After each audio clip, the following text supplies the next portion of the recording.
देखिए हर खबर यहीं पर। सब्सक्राइब कीजिए TV9 भारतवर्ष।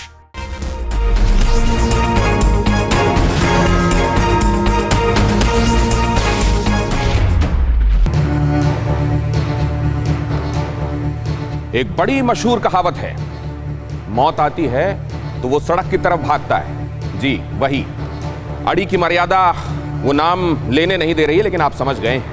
आप समझ गए हैं कि वो कौन है। लगता है ड्रैगन भी अपनी जिंदगी जी चुका है, वो भाग रहा है सड़क की तरफ। क्यों और कैसे आपको बताएंगे जरूर। नमस्कार, मैं हूं दिनेश गौतम। हमारे बेहद खास शो अड़ी में आप सभी का बेहद स्वागत है। भारत ने न्यूक्लियर बॉम्ब का रुख पाकिस्तान से हटाकर चीन की तरफ मोड़ दिया है। मतलब जिनपिंग को डायरेक्ट मैसेज दे दिया गया है कि हद में रहो, विस्तारवादी नीति छोड़ो, वरना वो हाल करेंगे कि टुकड़े टुकड़े चीन की गिनती करते मौत आ जाएगी। भारत के सख्त कदम क्या हैं, भारत का दम क्या है, आज आपको बताएंगे। हम आपको यह भी बताएंगे कि क्या चीन के साथ भारत की जंग इतनी आसान है जितना भारतवर्ष समझता है। हम मुसीबतें भी बताएंगे, साथ ही भारत की ताकत से भी आपका परिचय कराएंगे। लेकिन उससे पहले इस वक्त की बड़ी खबर आपको बता दें। यह है बड़ी खबर आपकी स्क्रीन पर। भारत ने चीन को एक और कदम पीछे धकेला। गलवान के बाद हॉट स्प्रिंग से भी हटने को तैयार। पैंगोंग और गोगरा में चीनी सैनिक अब भी अड़े। फिंगर 4 और फिंगर 5 इलाके में टिका रहना चाहता है। चीन रिज लाइन पर अब भी अपनी मौजूदगी दिखा रहा है। रिज लाइन पर है, फिंगर नंबर 4 और 5 पर है, लेकिन उसे एक कदम और पीछे ढकेल दिया गया है। गलवान के बाद यह दूसरी कामयाबी है। हॉट स्प्रिंग से भी चीनी सेना पीछे हट रही है, लेकिन भारत को इतने भर से संतोष नहीं होने वाला। भारत ने स्पष्ट कर दिया है कि एक एक इंच अपनी जमीन हम वापस अपने अधिकार में लेंगे।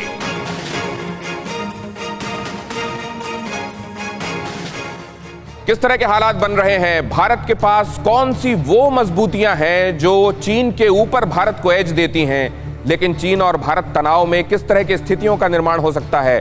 कौन से वो 3 ताकतवर तानाशाह रहे हैं चीन के, जिन्होंने चीन की पूरी तस्वीर बदली है, और क्या उनमें से एक अब चीन की तस्वीर को मिटा देने पर आमादा है। एक्सपर्ट्स की निगाहों से यह सब समझेंगे। मेजर जनरल ए के सिवाच हमारे साथ जुड़ रहे हैं, कर्नल AD सिंह हमारे साथ जुड़ रहे हैं, colonel RSN Singh defence expert हमारे साथ जुड़ रहे हैं, कॉमोडोर अनिल सिंह हमारे साथ इस चर्चा का हिस्सा हैं, और अनिल त्रिगुनायत पूर्व राजनयिक भी हमारे साथ इस चर्चा में जुड़ रहे हैं। आप सभी मेहमानों का बहुत स्वागत है।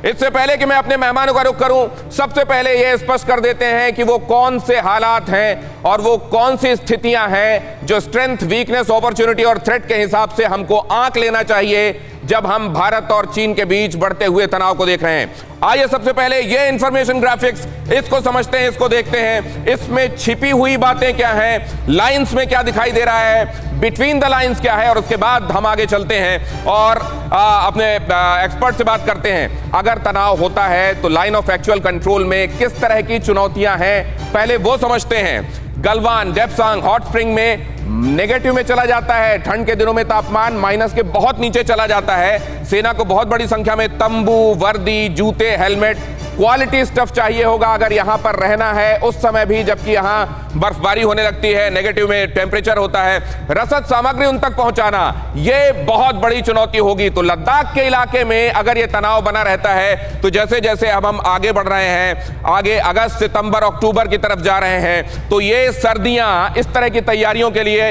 इशारा कर रही है। 5 राफेल आकाश मिसाइल MiG-29K, क्या ये, जिनको हम अपनी ताकत के तौर पर मानते हैं, दोहराते हैं, क्या उतना काफी है? चीन के पास 5वीं पीढ़ी का लड़ाकू विमान है J-20, 5th generation stealth fighter. यह बात अलग है कि वो यहां लद्दाख के इलाके में कितना कारगर है या नहीं, लेकिन उसके पास सामरिक ताकत में ये एक बड़ा अस्त्र है। मिलिट्री हार्डवेयर के मामले में चीन कमजोर नहीं है, मिलिट्री हार्डवेयर के मामले में वो कहीं आगे है। ये बात अलग है कि हमको कई जंगों का अनुभव है, और ये बात भी अलग है कि हमारे लिए आतंकवादियों की वजह से छोटी मोटे जंग जैसे हालात तो हमेशा बने रहते हैं। और चीन को धकेलने के लिए अमेरिका, इजराइल जैसे देश की जरूरत, अमेरिका और इजराइल जैसे देशों की हमको जरूरत है। लेकिन यह भी नहीं भूलना चाहिए कि अमेरिका और इजराइल हथियारों के बहुत बड़े व्यापारी हैं और तनाव की स्थिति में इन देशों की राजनीति को इससे फायदा होता है। चीन की तरफ से एक खतरे का संकेत, भारतीय अर्थव्यवस्था में चीन की बड़ी पैठ। आप जानते हैं कि चीन पर बहुत आधारित है फिलहाल हमारी अर्थव्यवस्था। नेपाल, पाकिस्तान, श्रीलंका में चीन पूरी तरह से हमारे पड़ोसियों को बरगलाकर अपनी तरफ करने में जुटा हुआ है। म्यांमार, भूटान, बांग्लादेश पर चीन की नजर है। जो पड़ोसी अब तक हमारे साथ खड़े हुए हैं उनको भी अपनी तरफ मिलाने की वो सोच रहा है। और जाहिर है ये खतरे का एक बहुत बड़ा परिचायक है कि वो सिर्फ अपने जरिए नहीं बल्कि दूसरे देशों के जरिए, जो भारत के चारों तरफ उसके महत्वपूर्ण पड़ोसी हैं, उनके जरिए भी भारत को परेशान करने की नीयत रखता है। अगली स्लाइड दिखाइए प्लीज। इसके अलावा अगर अमेरिका में बिडेन राष्ट्रपति बन गए तो क्या होगा? डेमोक्रेट अगर वापस आ जाते हैं वहां की कुर्सी में तो क्या होगा? अभी ट्रंप जिस तरह का सपोर्ट दिखा रहे हैं हिंदुस्तान के साथ, जिस तरीके से खड़े हुए नजर आ रहे हैं, क्या जो बिडेन अगर बन जाते हैं राष्ट्रपति, क्या वो भी खड़े रहेंगे या कोई दूसरा डेमोक्रेट यहां पर भारत के साथ उसी तरीके के सपोर्ट में होगा क्या? क्योंकि नवंबर में चुनाव है और फिलहाल बिडेन ट्रंप पर भारी बताए जा रहे हैं तमाम सर्वेज में। सत्ता परिवर्तन से नए समीकरण बनेंगे, पुराने बिगड़ेंगे। जाहिर है नए समीकरण कितने सूटेबल होंगे भारत चीन तनाव के मद्देनजर ये देखना होगा। पूरी दुनिया की निगाहें आने वाले समय पर हैं। पूरी दुनिया इस बारे में इसको बहुत दिलचस्पी के साथ देख रही है कि अमेरिका में क्या चेंज ऑफ गार्ड होता है और इधर भारत और चीन के बीच में जो तनाव होता है उसके चलते हालात किस तरीके के बनते हैं। तो बहुत सारे जियोपॉलिटिकल इक्वेशंस हैं, बहुत सारे जियोपॉलिटिकल इक्वेशंस जो ये तय करने वाले हैं कि अभी आगे क्या होगा। आइए यहीं से शुरुआत करते हैं। शिवाज साहब, बहुत सारे फैक्टर्स हैं लेकिन लिमिटिंग फैक्टर आप किसको मानते हैं? मोस्ट क्रूशियल फैक्टर क्या है भारत चीन तनाव के दरमियान? देखो, भारत चीन दरबार की सबसे इंपॉर्टेंट चीज है कि अगर भारत और चीन ऐसे ही डटे रहे तो फायदा चीन की बजाय भारत को होगा, क्योंकि भारत एक बैटल हार्डन्ड है और भारत को आदत है ऐसे क्लाइमेट में रहने की, क्योंकि हमारी डिप्लॉयमेंट अगर है तो वहां पर थी पहले भी। ये अलग बात है कि 3 गुना नफरी बढ़ा दी है, उसका एक लॉजिस्टिक जो बिल्डअप है वो एक नाइटमेयर है, वो भी हमने कर लिया है। मगर चीन को आप समझने की कोशिश करो, चीन के जो मेन पी स्टेशन हैं वो पीछे हैं, चीन डिप्लॉय नहीं था, तो चीन को इससे ज्यादा मुश्किल पड़ेगी भारत से। तो मुझे लगता है अगर बात अक्टूबर नवंबर के बाद जाती है तो हमारे को ज्यादा फायदा होने वाला, चीन को नुकसान होगा। 2-3 बातें हैं। एक तो भारत बैटल हार्डन्ड है, बैटल लड़ता रहा है और ऐसे इलाके में ट्रेनिंग और उसके बाद एक प्रकार से कारगिल का युद्ध, साइकिल ग्लेशियर, उसकी एक्सपीरियंस है। चीन को ये नुकसान होगा। दूसरी बात क्या होगा, जो हमारी एयरफोर्स है वो एक गेम चेंजर है। जिस प्रकार से अभी रफेल भी आ जाएंगे और वो जब डिप्लॉय हो जाएंगे मिग 29 सुखोई MKI और उसके बाद मिराज 2000 के साथ, तो वो एक प्रकार से गेम चेंजर होंगे। यूं तो J-20 है चीन के पास जिसको स्टेल्थ एयरक्राफ्ट माना जाता है, मगर वो मुझे लगता है टाइम टेस्टेड नहीं है। और उसके बाद 15 ही तो बहुत इंपॉर्टेंट बात आप ये कह रहे हैं कि हम बैटल हार्डन्ड हैं, हमको युद्ध की हम जिसको कहते हैं मैच फिट होना क्रिकेट के संदर्भ में, हम वो मैच फिट हैं। हमने ये लड़ाइयां लड़ी हैं और उससे हमको मालूम है, अनुभव है, हमारे पास तजुर्बा है। लेकिन इस बात को लेकर मैं RSN सिंह साहब के पास जाऊंगा। RSN सिंह साहब, मतलब अमूमन जो ये समझा जाता था कि सर्दियां शुरू होते ही यहां पर तनाव घटेगा, यहां से सैनिक दोनों तरफ के पीछे चले जाएंगे, वो इस बार होता हुआ नजर नहीं आ रहा है क्या? नेगेटिव टेम्परेचर में, माइनस में भी यहां रहेंगी क्या सेनाएं? नहीं, हमने ये बिल्कुल जाहिर कर दिया कि हम तनाव को हम कम नहीं करना चाहते जब तक वो टोटल अपने पहले के लोकेशंस में नहीं चले जाते। और हमने आपके टेलीविजन पे बहुत बार कहा है ये बात कि हम बिल्कुल तनाव कम करने के पक्ष में नहीं है और सरकार की भी यही रवैया। और ये कहना बिल्कुल गलत है, ये बिल्कुल गलत है कि इन्वेंट्री में वो हमसे आगे।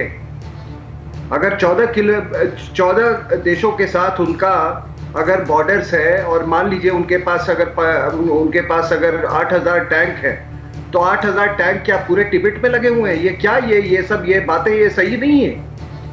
और अभी जो उसका तो ये बड़ा इंपॉर्टेंट ऑब्जर्वेशन है सर। और ये जरा मैं आपकी आज्ञा से मैं इसको आगे लेकर जाता हूं, एक मेहमानों के पास पूरा राउंड लेकर आपके पास दोबारा आता हूं। आपने जो बात कही है कि उनके पास अगर इन्वेंट्री है तो वो पूरे की पूरी इन्वेंट्री हम हिंदुस्तान के खिलाफ क्यों गिनते हैं? क्या लद्दाख की इस जगह पर वो पूरी इन्वेंट्री लगा सकते हैं क्या? हमारे साथ जो बाकी मेहमान जुड़े हुए हैं मैं उनका रुख करना चाहूंगा। आप कर्नल एडी सिंह साहब, क्या ये नजरिया सही है या आपको इन टोटलिटी देखना होगा सामरिक ताकत को? देखिए, जब चीन की बात करते हैं तो और किसी भी वॉर की बात करते हैं तो एक लोकलाइज्ड कॉन्फ्लिक्ट से आगे जाके हमें देखना पड़ेगा। चीन के साथ जो बॉर्डर का इशू है ये आज का नहीं है, बहुत सालों से इंडिपेंडेंस से चल रहा है। 62 में बहुत हाइटेंड उस पर चला गया और जो भी हुआ उससे पूरे आप लोग परिचित है। लेकिन केवल एक लोकलाइज वॉर या एक लोकलाइज कॉन्फ्लिक्ट को की तरह इसको देखना गलत होगा। हमारी बहुत सारी सेंसिटिविटीज हैं बॉर्डर पर, लेकिन जहां जहां पर हम ग्राउंड पर लॉस ऑफ टेरिटरी हो सकता है, जहां हम उसको खो सकते हैं, वहां पर हम बहुत अच्छे सैन्य रूप से तैयार बैठे हैं। अब जैसा जन साहब ने बताया और आनंद सिंह सर ने बताया कि सारा जितना उनका इन्वेंट्री है हमारी तरफ नहीं जाएगा। तो हमारी जो चीन के तरफ जो पॉलिसी है वो 3 स्टेजेस में है। पहला है कॉन्फ्लिक्ट अवॉइडेंस, जो हमारी होना चाहिए कि हम इतना अपने को फोर्सफुल प्रोजेक्ट करें जहां पर भी कॉन्फ्लिक्ट हो सकता है, ताकि चीन कॉन्फ्लिक्ट के स्टेज में आने से डरे। जी। अगर कॉन्फ्लिक्ट हो जाता है जैसे गलवान में हुआ, तो अगला आता है कॉन्फ्लिक्ट रिजोल्यूशन, जो अभी स्टेज चल रहा है। बातचीत के द्वारा, डिप्लोमेटिक प्रेशर के द्वारा, इंटरनेशनल ट्रीटीज के द्वारा इस प्रकार से प्रेशर एक्सर्ट हो रहा है कि चीन और अपना जहां पर उसका क्लेम वाला टेरिटरी था, जो एक्सपैक्ट करके आ गया था, वहां से वापस जाने के लिए वो हो गया। तो इन दोनों चीजों को हमें आइसोलेशन में नहीं देख सकते, ये एक सीक्वेंशियल तरीका है चीन के साथ। चीजों को इन टोटलिटी देखना होगा। और ऐसे में अनिल त्रिगुनायत साहब के पास मैं जाता हूं। त्रिगुनायत साहब, अगर ओवरऑल सिनेरियो देखें जिसमें हर एक मेजर मैक्रो और माइक्रो फैक्टर इंक्लूड कर लिया गया हो, तो हालात किधर जा रहे हैं? एज किसके पास है? देखिए, इस वक्त अगर आप इंटरनेशनली देखें तो एज इस वक्त भारत के पास है, लेकिन जहां तक ये है कि हमें इस सारी चीज को एक छोटे नजरिए के हिसाब से नहीं देखना है, क्योंकि अगर हम इसको खाली यूएस और चीन का जो कॉन्फ्लिक्ट है उसके बीच में देखें, या खाली हमारे बॉर्डर के ऊपर जो लड़ाई चल रही है उसके बारे में देखें, जैसा पहले पैनलिस्ट ने कहा कि भारत ने अभी तक ये कहा है कि हम एक पोजीशन ऑफ स्ट्रेंथ से बात करेंगे, लेकिन उसके अलावा हम युद्ध नहीं चाहते। तो बात जो है डायलॉग की, आज आप जान रहे हैं कि एनएसए की बात हो रही है वहाँ पे, लेकिन चीन इस वक्त पूरी तरह दुनिया में डिस्क्रेडिट हो चुका है। तो अगर वो चाहकर भी उस चीज को रिवाइव नहीं कर पाएगा अपने आप में, तो भारत दूसरी तरफ से जो है, देखिए आप G7 में अमेरिका ने बुलाया और पूरी तरह ओपनली पहली बार जो है यूएस ने इंडिया को सपोर्ट किया है, मिलिटरीली भी। उन्होंने कहा कि हम आपके साथ खड़े होंगे और सारी जो अब तक की स्ट्रेटेजी। सर, ये जो आपने बात कही है ये बहुत इंपॉर्टेंट बात है, इस पर बाकी नजरिए भी मैं ले लेता हूं, लेकिन उससे पहले मैं आपको बता दूं कि 6:15 बजे हम क्या बात करने वाले हैं, हमारे मेहमानों की उस पर विशेष टिप्पणी होगी। 6:15 बजे आप देखेंगे भारत की मिसाइल ताकत, और उस मिसाइल ताकत के आगे कहां है चीन, और अगर उसके पास S-400 है तो क्या उसको इस मामले में मिसाइल की जहां तक कंपैरिजन है उस मामले में क्या उसके पास एज है, या इसको भी अलग तरीके से देखना चाहिए? क्योंकि जब आपको ये देखना होता है, जब आप पूरे तौर पर आप ये देखते हो कि किसके पास क्या ताकत है, तो आपको ये भी देखना होता है कि उस जगह जहां पर ये तनाव है आप कौन सी ताकत का इस्तेमाल कर सकते हैं। लेकिन कॉमोडोर अनिल के पास मैं जाना चाहूंगा। अनिल साहब, तब जबकि प्री कोविड और पोस्ट कोविड एरा की बात होती है, क्या पोस्ट कोविड सबसे बड़ा चेंज ये है कि वो जो हथियार के बहुत बड़े सौदागर देश थे वो भी फिलहाल अपना कारोबार भूलकर चाइना के खिलाफ अलायंस में खड़े हुए हैं? क्या ये एक मेजर चेंज है और ये भारत का एक बड़ा एज है? सर जी हाँ, मेरे ख्याल से ये बिल्कुल आपने सही बात कही है। देखिए, चीन ने जो कोविड के बाद, कोविड के दौरान और कोविड के अभी जो प्रेजेंट स्टेटस है, इसमें जो चीन का रवैया रहा है, इससे सारी दुनिया को तकलीफ हुई है। और कई देश ये मानते हैं कि ये कोविड चीन से आया है और चीन ने कुछ किया नहीं इसके बारे में, और ये फैलने दिया सारी दुनिया में, और अब चीन उसका फायदा उठाने के चक्कर में। तो मेरे ख्याल से जो इस तरह का जिसको हम पुशबैक कहते हैं चीन के खिलाफ, जो हम अब देख रहे हैं छोटे देशों से, बड़े देशों से, गरीब देशों से, अमीर देशों से, ऐसा चीन ने मेरे ख्याल से सोचा नहीं होगा कि कभी होगा। चीन की टैक्टिक्स ये थी कि हम पहले कोविड से दुनिया जब प्रभावित होगी तो हम जब तक हमने कोविड को कंट्रोल कर लिया होगा, फिर हम सारी दुनिया को एड देंगे उसके बाद, और इससे हमको डिप्लोमेटिक ब्राउनी पॉइंट्स मिलेंगे, जिसको वो अपनी फुल बॉडी तो पहले जख्म देंगे, उसके बाद मरहम बेचेंगे, व्यापार करेंगे। लेकिन ये व्यापार बैक सीट ले चुका है क्योंकि लोगों की जान पर बनाई है। मैं कॉमोडोर अनिल आपके पास दोबारा लौटूंगा, लेकिन एक बड़ी खबर इस बीच बता दूं, अड़ी में ये अगली बड़ी खबर यह है कि भारत अमेरिका के युद्ध के अभ्यास से चीन डर गया है। साउथ चाइना सी में वॉर ड्रिल करने की सोच रहा है। 25 जुलाई से 2 अगस्त तक वॉर ड्रिल करेगा चीन के पेनिनसुला के पास। चीन ये लाइव फायर ड्रिल करना चाह रहा है। पीएलए ने बड़े स्तर पर वॉर ड्रिल का ऐलान किया है। मतलब तू डाल डाल तो मैं पात पात, ये साबित करने की होड़ यहां पर लगी हुई है। और इस पर एक जल्दी से मैं रिएक्शन ले लेता हूं। सिवाज साहब, ये दिखाना तो यही चाह रहा है चीन कि तुमने अगर 19 किया तो मैं अपने आप को 20 साबित करूंगा, लेकिन क्या वो भीतर ही भीतर डरा हुआ नहीं होगा? बिल्कुल डरा होगा। देखो, इसमें दिनेश कोई डाउट नहीं है कि किसी अगर देश से वो डरता है तो चीन है, अमेरिका से। क्योंकि अमेरिका की जो एक प्रकार के शक्ति है, नेवी शक्ति और सबसे ज्यादा है, और बाकी शक्ति भी, मिलिट्री शक्ति बहुत ज्यादा। तो चीन को बहुत डर लग गया जब से साउथ चाइना सी में अमेरिका ने 2 अपने एयरक्राफ्ट कैरियर ग्रुप लिया, यूएसएस निमतेज और रोनाल्ड रीगन, और उसके बाद इंडियन ओशन में भी भारत के साथ वो तालमेल कर रहा है। तो एक प्रकार चीन सर, तो ये जो कई लोग कह रहे हैं कि जिस तरीके से वॉर माउंट ये तनाव बढ़ता जा रहा है, क्या इसको आरएसएन सिंह साहब से एक जल्दी से टिप्पणी ले लूं? सिवाज साहब, क्या आरएसएन सिंह साहब यहां पर साउथ चाइना सी में आपको पहले कुछ आतिशबाजी होती हुई दिखाई दे रही है, या आपके लिए लद्दाख पहले चिंता का विषय है? जब से ये लद्दाख का इशू उठा है और चाइना ने हमको इंडो पैसिफिक स्ट्रेटजी की तरफ और पुश कर दिया है, तो कुछ तो निर्णय होगा ना भाई साउथ चाइना सी में कि आपको फ्रीडम ऑफ नेविगेशन नहीं चाहिए। ये तो दिमाग की बात है। ये थोड़ा लोग दिमाग लगा ले कि आपको फ्रीडम ऑफ नेविगेशन चाहिए कि नहीं। आपका 30% ट्रेड जाता है, अमेरिका का 50% ट्रेड जाता है। तो इसीलिए तो मैं कहता हूं कि जंग होगी, साउथ चाइना सी में जंग होगी, इसमें शक की क्या बात है। अरे कोई ऑब्जेक्टिव तो होगा, ये सारा कुछ जो मामला हो रहा है उसका ऑब्जेक्टिव तो होगा। तो वही मैं कह रहा हूं कि उन्होंने, चाइना ने तो आपको लद्दाख में आपको टेस्ट करके उसने आपको इंडो पैसिफिक स्ट्रेटजी की तरफ और धकेल दिया, और हम तैयार हैं। और इसीलिए हम ब्लिंक नहीं करना चाहते, और सरकार बिल्कुल ये है, क्योंकि ये निर्णायक समय है। ये निर्णायक समय है, ये बेहद निर्णायक समय है। आरएसएन सिंह साहब कह रहे हैं कि जो भी हो रहा है वो ऑब्जेक्टिव के तहत हो रहा है, वो यूं ही नहीं हो रहा है, ये संयोग नहीं है, ये प्रयोग है, और ये प्रयोग आपको समझने होंगे।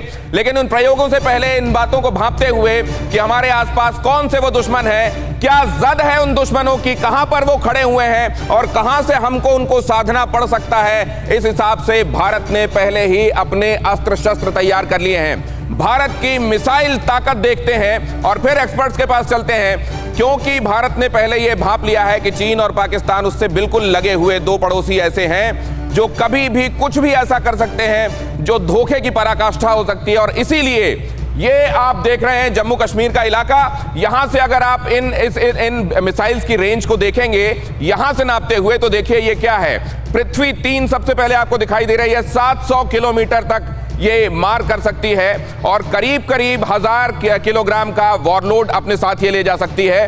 कुल लंबाई इसकी 28 फीट। अगली मिसाइल आपको दिखाते हैं। अगली मिसाइल है K-15 750 किलोमीटर। K-15 750 किलोमीटर तक की रेंज में मार करने वाली मिसाइल है, और इसकी कुल लंबाई है 32.8 फीट। अगला दिखाइए, हम टॉप 10 मिसाइल्स की बात कर रहे हैं। इनमें वो मिसाइलें भी शामिल हैं जो भारत ने अभी तक अपने यहां सर्विस में ले ली हैं, और वो भी हैं जो अभी डेवलपमेंट की स्टेज में चल रही हैं। ये अग्नि 1 है जो 900 किलोमीटर तक की मार कर सकती है, और जाहिर है ये भारत की बड़ी ताकतों में से एक है। 49.2 फीट इसकी ऊंचाई। अगली मिसाइल देखें आप, 10, 9, 8 और अब 7। हम आपको इस तरीके से टॉप 1 की तरफ ले चल रहे हैं। अभी आप 7वीं मिसाइल देख रहे हैं, जिसको ताकत के हिसाब से हालांकि निर्भय अभी तक R&D की स्टेज में है, लेकिन ये 1000 किलोमीटर तक की मार कर सकती है, और ये क्रूज मिसाइल है। आगे कभी आपसे क्रूज और बैलिस्टिक मिसाइल्स पर भी चर्चा होगी। अग्नि 2 2000 से 3000 किलोमीटर रेंज की, ये उससे ज्यादा घातक, और ये आपको 68 फीट की ये जो मिसाइल है, ये 2000 से 3000 किलोमीटर तक। और ये जाहिर है यहां से जब आप नापते हैं तो ये जो आपको सर्कल्स दिखाई दे रहे हैं, ये बता रहे हैं कि इसको ध्यान में रखते हुए कम रेंज की मिसाइल से लेकर और इंटरकॉन्टिनेंटल बैलिस्टिक मिसाइल तक भारत ने तैयार की है। वो मिसाइल जो एक महाद्वीप से दूसरे महाद्वीप तक जा सकती है, वहां से लेकर कुछ 1000 किलोमीटर की दूरी तक जो हमारा दुश्मन है उस तक को हम साध सकते हैं। अगली मिसाइल आप देखिए, ये है K-4 3500 किलोमीटर तक, 3500 किलोमीटर तक ये मार कर सकती है। 32.8 फीट इसकी ऊंचाई है। ये इसके बाद आप देखिए अग्नि 4 आप यहां देख रहे हैं, 3000 से 4000 किलोमीटर तक उससे भी कहीं ज्यादा रेंज की ये मिसाइल है और अपने साथ ये दोनों ही कन्वेंशनल वॉर लोड के साथ साथ न्यूक्लियर वॉर लोड भी ले जा सकती है। यहां आपको ये रेंज दिखाई दे रही है। यहां अगर आप पहले से शुरू करेंगे नंबर 10 से, तो आप इसी तरीके से इन सर्कल्स को देखते जाइए। यहां जम्मू कश्मीर से अगर आप ये दूरियां नापते हैं तो फिर इधर इस्लामाबाद की तरफ भी या इधर बीजिंग की तरफ भी आपको निशाना कहां लेना है, उस वक्त उस तरफ के हालात के तहत वो तय कर देगा कि आपको कौन सी मिसाइल को सेलेक्ट करना है। नंबर 3 पर आते हैं हम। नंबर 3 अग्नि 3 3500 से 5000 किलोमीटर तक की मार करने में ये मिसाइल सक्षम है, मतलब खासी रेंज है इसकी। और फिर उसके बाद अगली, अब आखिरी 2 मिसाइलें आप देखें, बहुत बहुत घातक। अग्नि 5 5000 से 8000 किलोमीटर तक की मार कर सकती है। 55.7 फीट इसमें, क्योंकि इसमें जाहिर है कई स्टेज में काम करने वाला इंजन लगा हुआ है, लिहाजा इसकी ऊंचाई सबसे ज्यादा है। और अब सबसे महत्वपूर्ण मिसाइल की जो सबसे ज्यादा दूरी तक दुश्मन को ठिकाने लगा सकती है, वो है अग्नि 6 8000 से 12000 किलोमीटर, एक महाद्वीप से दूसरे महाद्वीप की दूरी, इंटरकॉन्टिनेंटल बैलिस्टिक मिसाइल। और यही है जो पूरे इस जगह को जहां से दुश्मन का खतरा महसूस हो सकता है वो जद में ले सकती है। कुल मिलाकर ये हमारी ताकत है। और उधर आप देखें, उधर हमारे दुश्मन की दूरी ये तय करेगी कि हमको इस ताकत में से कौन सी चुनना है। कर्नल सिवाज साहब के पास पहले मैं जाऊंगा। सिवाज साहब, हम इस लिहाज से अगर, क्योंकि हमको चाइना को भी देखना पड़ेगा, यहां अगर स्वॉट एनालिसिस करते हैं हम कहां खड़े हुए हैं? 400 S-400 अभी भी इंतजार है उसका। हाँ बिल्कुल, नो डाउट। अगर S-400 आएगी तो आपकी काबिलियत बहुत बढ़ जाएगी एयर डिफेंस से। मगर ये जो जिस प्रकार से अपने पास मिसाइल हैं, अग्नि और पृथ्वी का मिलाप है, जो कि 500 किलोमीटर से लेकर 7 से 8000 किलोमीटर तक है, एक पोटेंट हथियार है हमारे पास। हमको ये दिखाना है चीन को, क्योंकि चीन के पास भी ये हथियार है कि हम आपसे कम नहीं है और हमारे अंदर अभी काबिलियत है। हम इसको जमीन से, समुद्र से और हवा से, तीनों जगह से और समुद्र के अंदर से फायर कर सकते हैं। तो ये एक काबिलियत चीन को समझनी पड़ेगी। अगर चीन ऐसी मिसाइलों का इस्तेमाल करता है तो उसको भी नुकसान होगा। इसलिए मुझे लगता है इन मिसाइलों का अटैक होना मुश्किल होगा। जो ज्यादा इफेक्ट आएगा आर्टिलरी आएगी और उसके अंदर हमारा पलड़ा बहुत ही भारी है। M777 जो गन है, जो कि 30-40 किलोमीटर जा सकती है और पहाड़ी इलाकों में इस्तेमाल की जा सकती है और लाइट है, एक जगह से दूसरी जा सकती है, और दूसरी आर्टिलरी वेपन्स है, उसका ज्यादा होगा। मुझे लगता नहीं मिसाइल के डराने के हथियार हैं। अगर चीन इनको इस्तेमाल करेगा तो हमारे पास ये जो कन्वेंशनल, अब ये कहा जाता है कि कन्वेंशनल वॉर नहीं होगा, ऐसे में क्या एडी सिंह साहब ये जो तमाम देश अपनी ताकतों में इजाफा करते हैं, क्या ये दिखाने वाला थप्पड़ होता है? देखिए, आजकल का जमाना, कोई भी जब वॉर होगा तो 2 देशों के बीच में नहीं होगा, 2 अलायंसेस के बीच में होगा।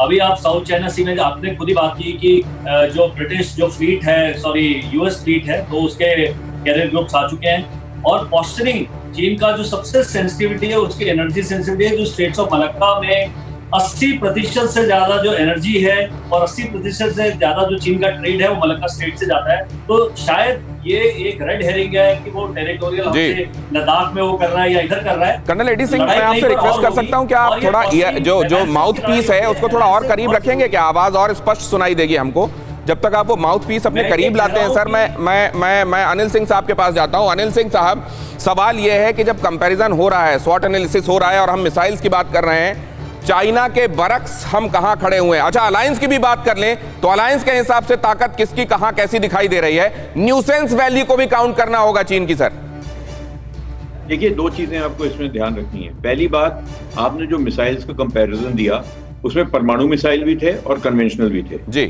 कन्वेंशनल मिसाइल तो फिर भी अगर लेवल एस्केलेट इतना हो गया, अगर कन्वेंशनल मिसाइल का इस्तेमाल करना पड़ा तो शायद होगा। पर ये कभी दुनिया, अभी कितने देश हैं दुनिया के, सबसे सर्वश्रेष्ठ देश भी चीन और के साथ उनका बहुत ट्रेड है, चीन के ऊपर वो डिपेंडेंट है इकोनॉमिकली। वो कभी ऐसी स्थिति नहीं आने देंगे कि परमाणु हथियारों का इस्तेमाल हो।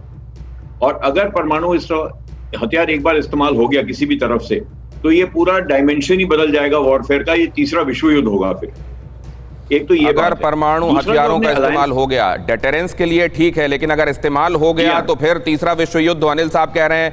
मैं बाकी मेहमानों के पास जाऊं इससे पहले आपको बता दूं 6:30 बजे आप क्या देखने वाले हैं। 6:30 बजे हम बात करेंगे चीन के 3 इक्कों की।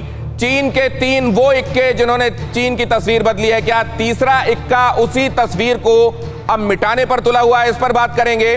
लेकिन उससे पहले आपको यह बड़ी खबर बता देता हूं और उसके बाद अनिल त्रिगुनायत साहब के पास जाऊंगा। अमेरिका, ब्रिटेन और भारत के बढ़ते कदम से चीन डरा हुआ है। चीन ने फ्रांस की सरकार से गुहार लगाई है। चीनी कंपनियों को फ्रांस में मौका देने की बात कही है। चीन के वित्त मंत्री की अपील है कि भेदभाव ना किया जाए और फ्रांस हुआवी जैसी कंपनियों से किए गए वादों को निभाए। ये किस मुंह से कह सकता है त्रिगुनायत साहब चीन किसी भी देश से? बिल्कुल आप सही कह रहे हैं कि वो नहीं कह सकता है, लेकिन चीन की ताकत जहां तक मैं समझता हूं, और हमारे मिलिट्री के बड़े एक्सपर्ट लोग हैं वो बोल रहे हैं उसके बारे में, लेकिन चीन की जो सबसे बड़ी ताकत है वो उसकी है इकोनॉमिक ताकत। और वो उसके चलते ही उसने देखिए दुनिया भर में पहुंच गया, और उसके चलते आज जो ग्लोबल वैल्यू चेन्स और सप्लाई चेन्स हैं उसमें इंटरनेशनल डिपेंडेंसीज इतनी बढ़ गई हैं कि जब तक आप पूरे सिस्टम को नेस्तनाबूद नहीं कर देंगे तब तक आप उस चीज़ को नहीं संभाल पाएंगे। और लोग कह रहे हैं कि वहाँ से कंपनी बाहर आ जाए, इधर चली जाए। वही बात है कि वो कोशिश कर रहे हैं कि जो उनकी बची हुई, देखिए यूके ने हुआवे के लिए मना कर दिया, अमेरिका पूरा अपनी एक अलायंस बना रहा है ताकि उसकी बड़ी मेजर टेक्नोलॉजिकल कंपनीज वहाँ से ना जब हम हथियारों के बारे में और अलायंसेस के बारे में स्वॉट एनालिसिस करते हैं, सबसे पहले हमको इकोनॉमिक स्वॉट एनालिसिस करना चाहिए क्या? मैं आपके पास समझने के लिए आऊंगा, लेकिन उससे पहले मैं RSN सिंह साहब के पास एक क्विक कमेंट के लिए जाता हूं। RSN सिंह साहब, हुआवी जैसी कंपनियां जो स्पाई कर रही हैं असल में दूसरे देशों में, जो वहां स्टूज बनी हुई हैं, उनको फ्रांस से कह रहा है कि नहीं, इसको आप खारिज मत कीजिए, अपना किया हुआ करार निभाइए। मैं मानता हूं कि आर्थिक क्षमता, लेकिन इस समय बताइए जब जंग छिड़ जाएगी तो आर्थिक क्षमता यहाँ पर क्या काम आएगी? मतलब वो क्या चाइना फ्रांस से सामान खरीदेगा, अमेरिका से लेगा, कहाँ रशिया से लेगा, कहाँ से लेगा? तो जो एक लेवल है वो आर्थिक का वो कोई डिनाई नहीं कर रहा है, लेकिन वो आप पैसे रखेगा, पैसे से थोड़ी लड़ाई करोगे आप। मैं कह रहा हूं ठीक है, आपने बहुत तरक्की कर ली। जब आप लड़ाई पर उतारू हो जाएंगे तो ना कोई किसी की तरफ खींच के डॉलर मारेगा, ना किसी की तरफ कोई हुआ फेंकेगा। ये बात ठीक है सर, ये बात ठीक है। RSN सिंह साहब बहुत ही इंट्रीगिंग बात कही है आपने, लेकिन ये इन्फोग्राफिक समझने के बाद एक बार फिर से मैं आपके पास आऊंगा और कुछ चीजों पर आपकी टिप्पणी चाहूंगा। चीन के 3 इक्कों के बारे में समझने की कोशिश करते हैं। चीन के वो 3 इक्के कौन से हैं जिन्होंने चीन की पूरी तस्वीर बदली है, और क्या उन्हीं में से एक अब खुद के लिए बूमरैंग साबित हो रहा है, खुद चीन को मिटाने पर आमादा है क्या? देखिए चीन के 3 इक्के। इक्का नंबर 1, माओ त्से-तुंग, 1949 से 1976, वो एक्टिव ईयर्स जिसमें चीन की तस्वीर बदल दी गई, जिसमें पीपल्स रिपब्लिक ऑफ चाइना की स्थापना की गई। दूसरा देंग जियाओपिंग, 1978 से 1992, माओ के बाद असल में चीन को दिशा दशा देने का काम देंग जियाओपिंग ने किया, और यह कहा जाता है कि एक कदरन समझदार आदमी था। तीसरा इक्का शी जिनपिंग, 2013 से अब तक। अब आइए एक एक करके इनकी खासियतें समझने की कोशिश करते हैं। माओवादी, आप न जाने कब से ये सुन रहे हैं। क्या है वो माओवाद? क्या है माओ होने का मतलब, और क्या है माओवादी होने का मतलब? देखिए, चीनी जनवादी गणतंत्र का स्थापक माओ त्से-तुंग, माओ जेडांग भी कहते हैं जिसे, सांस्कृतिक क्रांति का सूत्रधार, वहां एक कल्चरल रेवोल्यूशन लेकर आया, ग्रेट लीप फॉरवर्ड का जनक। हालांकि इसी ग्रेट लीप फॉरवर्ड के काउंटर प्रोडक्टिव हो जाने के बाद, बूमरैंग कर जाने के बाद, जब वहां वो घिर गए थे अपने आलोचकों से, तो उन्होंने 1962 का युद्ध भारत पर थोप दिया, क्योंकि ध्यान बटाना था। आक्रामक और विस्तारवादी राजनेता, और भारत पर 1962 का युद्ध इसी ने थोपा था। ये है माओ त्से-तुंग, जिसने चीन का अब तक का सबसे बड़ा नेता खुद को अब तक भी अपने डिमाइस के बाद भी स्थापित किया हुआ है। चीन के संविधान में जीवित रहते हुए, माओ जब जीवित थे, माओ के सिद्धांतों का समावेश किया गया था। डॉक्ट्राइन ऑफ माओ, उसको इंक्लूड किया गया था चाइना के कॉन्स्टिट्यूशन में। यह है माओ त्से-तुंग। उसके बाद देंग जियाओपिंग, 1978 से 1992। क्या है इसका व्यक्तित्व और क्या प्रभाव रहा चीन में देंग जियाओपिंग का? आधुनिक चीन का शिल्पी और सुधारवादी नेता देंग जियाओपिंग, तुलनात्मक रूप से शांत और समझदार, तुलनात्मक रूप से। हालांकि चीन में शांत और समझदार होना एक तरीके से गुनाह है, लेकिन अगर आप माओ से तौलेंगे और अभी जिनका मैं आगे जिक्र करने वाला हूं उनसे तौलेंगे तो आप इनको कहीं ठीक पाएंगे। ठोस नीतियां बनाकर लागू कराने वाला, चीन को तेजी से बड़ी अर्थव्यवस्था बनाने वाला डेंग जियाओपिंग। डेंग जियाओपिंग के डॉक्ट्राइन को, उनके फलसफे को भी वहां के संविधान में शामिल किया गया था, लेकिन उनकी मौत के बाद, जीते जी नहीं, शांत रहकर काम करने और अपनी बारी का इंतजार का मंत्र देने वाला, लो लाए, लो प्रोफाइल रहो एंड बाइड योर टाइम, अपनी बारी का, अपने समय का इंतजार करो। 1989 तियानमेन घटना के अलावा मोटे तौर पर कार्यकाल विवाद रहित। 1989 जबकि लोकतंत्र को टैंकों के नीचे कुचल दिया गया था, उसके अलावा अगर आप देखें तो डेंग जियाओपिंग का मोटे तौर पर सकारात्मक और कंस्ट्रक्टिव कंट्रीब्यूशन कहा जा सकता है चीन के लिहाज से। अब आते हैं हम इस चेहरे पर, इस तीसरे इक्के को ध्यान से देखिए, शी जिनपिंग, जिसने दोस्ती का हाथ आगे बढ़ाया और दूसरे हाथ से भारत की पीठ पर छुरा घोंपने की कोशिश, या पूरी दुनिया पर एक तरीके से एक मुश्किल मसलत करने की कोशिश की गई। चीन का अति महत्वाकांक्षी राष्ट्रपति, बेहद एम्बिशियस, चीन की सेना पर, पीएलए पर अभूतपूर्व पकड़। इससे पहले माओ की पकड़ भी चीन की सेना पर कही जाती थी, लेकिन जो पकड़ शी जिनपिंग की है वो पकड़ तो माओ की भी नहीं है। अनिश्चित काल तक राष्ट्रपति बने रहने को लेकर संविधान बदला। 1982 में एक क्लॉज जो डाला गया था संविधान में, जिसमें यह कहा गया था कि कोई भी 2 टर्म से ज्यादा राष्ट्रपति नहीं होगा, उसको हटा दिया। डेंग जियाओपिंग के समय यह डाला गया था और उसको हटाकर ये अपनी राह सुनिश्चित कर ली कि चाहे जितने बार अनिश्चित काल तक, जब तक चाहे वो चीन के राष्ट्रपति रहें या सबसे बड़े नेता रहें। 10 लाख से ज्यादा विरोधियों और विपक्षियों को क्रूरता से ठिकाने लगाया।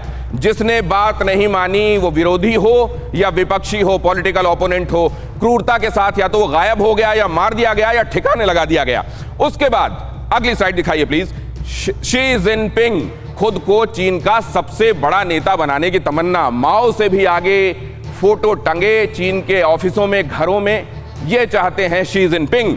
और इसीलिए वन बेल्ट वन रोड का सूत्रधार वो उन्होंने खुद को बनाया। और ये एम्बिशियस प्रोडक्ट जो हो सकता है चाइना के लिए सबसे बड़ा वाटरलू भी साबित हो, सबसे बड़ा डुबाऊ प्रोजेक्ट भी साबित हो, लेकिन फिलहाल इसी वन बेल्ट वन रोड की वो जय जयकार कर रहे हैं। माओ की ही तरह अंधी महत्वाकांक्षा और आक्रामकता। अब इन 3 व्यक्तित्वों की आप तुलना करें अगर, तो शी जिनपिंग को माओ के ज्यादा करीब पाएंगे, डेंग जियाओपिंग इनसे अलग पाएंगे आप। और इसीलिए यह कहा जाता है कि डेंग जियाओपिंग के समय भारत के पास एक विंडो ऑफ अपॉर्चुनिटी थी जिसमें वो अपने बॉर्डर डिस्प्यूट को शायद बेहतर तरीके से टैकल करने के लिए चीन के साथ काम कर सकता था। क्या ये वाकई ऐसा है? ये 3 इक्के आप ध्यान से देखिए, माओ त्से-तुंग, डेंग जियाओपिंग और शी जिनपिंग। और अब ये सवाल लेकर मैं आर.एस.एन. सिंह साहब के पास जाता हूं। आर.एस.एन. सिंह साहब, क्या वाकई डेंग जियाओपिंग के समय क्या एक अपॉर्चुनिटी मिस कर दी गई बॉर्डर डिस्प्यूट को ठीक करने के लिए?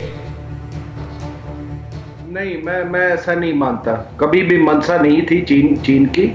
और कुछ कंटिन्यूटी ऑफ पॉलिसी, मैं माओ का आपको बता दूं कि माओ ने ग्रेटली फॉरवर्ड किया, करोड़ों लोग मार दिए, 58 की बात कर रहा हूं। उसके बाद 60s में कल्चरल रेवोल्यूशन हुआ, कई लोग उसमें ये कर दिया। उसके बाद आपको मालूम है कि किस तरह से वो डिफेंस परेड में हमारे एक ओहदेदार से वो मिले और फिर उन्होंने कहा कि हम राजीव गांधी से हम रिश्ते अच्छे करना चाहते हैं। फिर डेंग आए। अब डेंग के बेटे को माओ ने जेल भिजवाया था, वो अपाहिज हो गए थे। तो ये सारी कहानी पृष्ठभूमि आप ले लें तो एक चीज है कि ये चाइना जो है उसको आप सीसीपी के नजरिए से देखें। और ये सीसीपी जो है जिसके ऑलमोस्ट 9.3 मिलियन, कितने 93 मिलियन इसके मेंबर्स हैं, वो जो सोचते हैं वो एक्चुअली चीन की सोच है। और वो समझते हैं, आपने जो बोला कि हाइड योर स्ट्रेंथ और बाइड योर टाइम, वो सोचते हैं कि अब वो उस मुकाम पे पहुंच गए हैं कि अब उन्हें अपने ताकत छुपाने की जरूरत नहीं है। लेकिन इस बार मैं आपको कह रहा हूं एक बहुत जिम्मेदारी के साथ कि इस बार उन्होंने कुछ ज्यादा अपने आप को खींच लिया है, ज्यादा ही एडवेंचरस हो गए हैं। समय से पहले उन्होंने अपने एक के सामने फेंक दिया। आर.एस.एन. सिंह साहब, अब रैपिड फायर का टाइम हो गया है। रैपिड फायर राउंड में जल्दी सबसे सवाल जवाब करूंगा और अब इसमें त्रिगुनायत साहब के पास मैं जाना चाहता हूं। त्रिगुनायत साहब, क्या बाकी सबने जो किया था, वो जो कहते हैं ना कि अकल लेने गए तो पहले बाल्टी में डलवाया और फिर पलटकर बोले पेंदे में भी डाल दो, अब क्या ये शी जिनपिंग पेंदे में डलवा रहे हैं क्या? शी जिनपिंग ने, जैसा पहले भी सिंह साहब ने भी कहा कि शी जिनपिंग जो हैं ये बहुत महत्वाकांक्षी हैं, आपने भी बोला, और महत्वाकांक्षा के चलते हुए जैसे एक मिस स्टेप हो गया इनका उसको, और जो थोड़ा डोमेस्टिक प्रॉब्लम्स हो रही हैं वहाँ पे, जो कम्युनिस्ट पार्टी चाइना की बहुत ज़्यादा मजबूत है और अब तक इन्होंने अपनी पकड़ उसके ऊपर बनाई हुई है, तो वो उसके चलते उन्होंने जो है अपना मसल फ्लेक्सिंग हर जगह शुरू कर दिया। दूसरी एक चीज़ जो छोटी धीरे से वो लोग कर सकते थे, कोरोना वायरस को डील करने का वो हैंडल कर सकते थे ठीक तरह से, उसको उन्होंने इस तरह से उल्टा किया कि इस वक्त दुनिया में हाल कोई ही शायद देश होगा जो उनको सपोर्ट करता होगा। उनकी मीडिया तो खुलेआम ये कह रही है सर, उनकी मीडिया ने तो खुलकर ये कह दिया कि हमने डेमोक्रेटिक नेताओं की और बड़े बड़े नेताओं की, बड़े बड़े डेमोक्रेटिक कंट्रीज की परीक्षा लेने के लिए टूल की तरह इसका इस्तेमाल किया है। मतलब उन्होंने आविष्कार भी किया और इसको फैलाया भी है। सिवाज साहब देखो दिनेश, इसमें कोई राय नहीं, मेरे को लगता है कि चीन का पलटा एक प्रकार से उल्टा पड़ गया। उसने सोचा था कि इस कोरोना वायरस का इस्तेमाल करके वो पूरे वर्ल्ड में छा जाएगा, मगर जिस प्रकार से उसने सबसे बाहर ले लिया, साउथ चाइना सी से, ताइवान में, हांगकांग में, जापान के साथ, अपना सेनकाकू आइलैंड में, ऑस्ट्रेलिया के साथ, उसके बाद पूरा यूरोप इकट्ठा होगा। जो डोनाल्ड ट्रंप अकेला था उसके पीछे सभी आ गए। लेकिन सिवाज साहब इसी को तो कहते हैं कि 30 से दुश्मनी आपने ले ली और 30 को मार दिया, तो 30 मार कहां हो गए? लेकिन अगर 30 को नहीं मार पाए तो फिर आपकी एक में भी गिनती नहीं होगी। सिवाज साहब मैं लौटता हूं, लेकिन एक बड़ी खबर आपको बता दूं, अमेरिकी दबाव में चीन की बौखलाहट सामने आई है। चीन ने पूछा है कि अमेरिका ने चीन पर 10 गुना दबाव बनाया, क्या अमेरिका वर्ल्ड सुपर पावर जैसा दिख रहा है? चीन ने पूछा है। कोरोना वायरस फैलाने वाले चीन का नया प्रोपेगेंडा, अमेरिकी कार्रवाई पर चीन का दुनिया के सामने नया रोना। कोरोना फैलाने वाले चीन का ये नया प्रोपेगेंडा और इस पर मेरे मेहमानों की टिप्पणी। एडी सिंह साहब जी, चीन बिल्कुल अलग थलग पड़ गया है और उसने जरूरत से ज्यादा इस बार जो अपना कहते हैं bitten more than they can chew, और इसका उनको असर अभी देखने को पड़ेगा। वो प्रोपेगेंडा को वॉरफेयर के टूल की तरह इस्तेमाल करते हैं, लेकिन शायद इस बार पूरा वर्ल्ड इस प्रकार से इकट्ठा होकर उनके सामने आएगा और उनको कन्फ्रंट करेगा, शायद ये उन्होंने सोचा नहीं। लेकिन ये बात कहना, ये अनिल सिंह साहब ये बात कहना कि यूएस क्या सुपर पावर जैसा दिख रहा है, मतलब ये सब यही करने के लिए किया गया था कि अमेरिका सुपर पावर जैसा ना दिखे? देखिए, पहली बात तो जो आपने कहा कि ये चीन ने एडमिट किया है कि उसने कोरोना वायरस इसलिए फैलाया देखने के लिए, ये मेरे ख्याल से बिल्कुल ये एग्जैक्टली ये नहीं कहा। उन्होंने ये कहा कि कोविड वायरस ने ये दिखा दिया है कि जो पॉपुलिस्ट लीडर अपने आप को बहुत पॉपुलिस्ट समझते हैं अपने देशों में, उन्होंने कोविड को ठीक से टैकल नहीं किया, ये कहा चाइना ने। पर दूसरी बात जो आपने कही, बिल्कुल चाइना का जो ये प्रोपेगेंडा मशीन है, ग्लोबल टाइम्स, CGTN चैनल वगैरह, ये पूरा नैरेटिव जो होता है उसको बदलने की कोशिश करते हैं और उनको लगता है कि अगर 10 बार एक झूठ बोलेंगे तो 11वीं बार वो सच मान ली जाएगी। तो ये पूरा इनका एक स्ट्रेटेजी है, क्योंकि ये जो ग्लोबल टाइम्स वगैरह ये अपनी बुराई कभी कर नहीं सकते। तो अगर आप कभी ये भी पढ़ें कि उन्होंने चीन की सरकार की निंदा की है या चीन के बारे में great perspective, great insight sir. आपने जो बताया वो ये बताया कि जब ये चीन कह रहा है ना, वो अपने आप को बचाते हुए कह रहा है, चीन ये कह रहा है कि हमने ये देख लिया, देखिए कोविड ने सबको ये दिखा दिया कि आप लोग टैकल नहीं कर सकते कोई एक प्रॉब्लम, और बड़े बड़े नेताओं और बड़े बड़े देशों को बौना साबित कर दिया। एक तरीके से उसने ये नहीं कहा कि मैंने ये वायरस बनाया और लोगों को बौना कर दिया, लेकिन प्रकारांतर से वो ये कह रहा है, इसमें कहीं कोई दो राय नहीं, लेकिन ठीक कह रहे हैं आप। अगर शब्दार्थ के हिसाब से जाएंगे तो अनिल साहब बिल्कुल यही शब्दार्थ निकलेगा, लेकिन भावार्थ अगर देखेंगे तो वही है कि मैंने वायरस बनाया और सबको छोटा कर दिया। अब आइए देखें सवाल क्या कहते हैं हमारे दर्शकों के, और इस पर जल्दी से टिप्पणी लूंगा मैं। जय देसाई कह रहे हैं भारत को अपना रक्षा बजट और बढ़ाना चाहिए और भारत में एक से एक बढ़िया हथियार बनने चाहिए। क्या शिक्षा, स्वास्थ्य वगैरह छोड़कर अब डिफेंस बजट पर हमको ध्यान देना पड़ेगा चाइना जैसे पड़ोसियों की वजह से? शिवाज साहब देखो, इसमें कोई दो राय नहीं। अगर आप इकोनॉमिकली स्ट्रांग होना चाहते हैं तो आपको मिलिटरीली स्ट्रांग होना पड़ेगा। मैं ये नहीं कह रहा कि आप एजुकेशन और हेल्थ में नहीं करें, मगर आपको डिफेंस पे करना पड़ेगा। अगर आप मिलिटरी स्ट्रांग नहीं है तो आप इकोनॉमिकली स्ट्रांग नहीं हो सकते। अगर चीन ने आपको यह दिखा दिया है, सुरक्षा सबसे पहले, जिंदा रहेंगे तो खाएंगे, जिंदा रहेंगे तो पढ़ेंगे। अगली टिप्पणी, अगला सवाल जल्दी से प्लीज। हमारे एक दर्शक रूपपति काफी रेगुलर हमारे व्यूअर हैं। चीन ने भूटान को पैकेज सोल्यूशन का प्रस्ताव दिया है और चीन मजबूर कर रहा है भूटान को, अगर उसने सेक्टिंग सेंचुरी चाहिए तो वो मान ले कि डोकलाम चीन का है। अगर भूटान चीन की बात मान लेगा तो क्या डोकलाम हमारे हाथ से चला जाएगा, जो कि रणनीति के हिसाब से हमारे लिए बहुत महत्वपूर्ण है। आरसिन सिंह साहब, क्विक कमेंट प्लीज। नहीं, देखिए जितनी चीजें हो रही हैं ये लद्दाख के ऊपर में और भूटान और नेपाल के ऊपर में, तो ये China Pakistan economic corridor, China Nepal economic corridor, China Chumbi Chittagong corridor, ये इन सब के तहत हो रही है। और मैं इतना आपको कह सकता हूं कि ये तीनों कॉरिडोर में से एक भी कॉरिडोर नहीं बनेगा। एक भी कॉरिडोर नहीं बनेगा। RSN सिंह साहब खम ठोक कर ये कह रहे हैं। हमारे मेहमानों से और लंबी बात करता मैं, लेकिन वक्त इजाजत नहीं दे रहा है। माफी के साथ यहीं पर रोकता हूं मैं। बहुत धन्यवाद आप सबका यहां आने के लिए और शिरकत करने के लिए। अड़ी में 18 अक्षौणी सेनाएं थीं, 7 पांडवों की तरफ से और 11 लड़ रही थी कौरवों की तरफ से। लेकिन जीता कौन था? जिसकी तरफ माधव थे, वासुदेव थे और धर्म था। इसीलिए मामनुस्मर युद्ध च अड़ी, क्योंकि हमें है देश की बड़ी।